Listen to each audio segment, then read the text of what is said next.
मनवा के मनसा पूरा दिहले मिक्स बाय मनु बबुआ जान से हमके मिला दिहले। मनवा के मनसा पूरा दिहले जान से हमके मिला दिहले।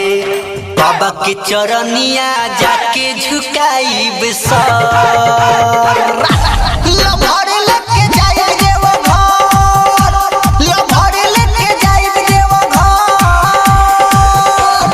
बाबा के चरनिया जाके झुकाईब सर।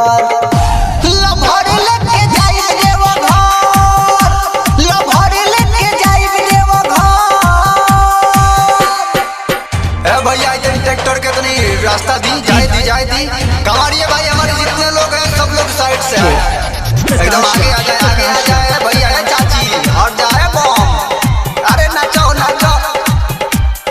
सावन के पावन महीना में सजल बाबा के धाम बा। बोल बम बोल बम बोल बम हाँ हाँ तीनों तीर लोक में भोले दानी के फैलल सगरो नाम बा। खुल जाला भगिया जकरा पर रखे नी नजर।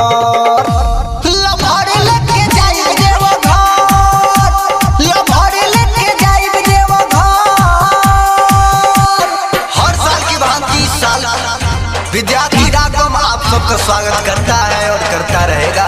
ट्रैक्टर के साइड दिया ट्रैक्टर के आगे बढ़ा जाए आगे हर हर महादेव। दिलवा में श्रद्धा लेके जे जाला पूरा होला यार मान हो। बोल बम बोल बम बोल बम जय शिव। राइटर मनीष गुल मोहम्मद के संगे जाता रे लालू नादान हो। रखले हे बारे नजरिया ऊपर मुद पर।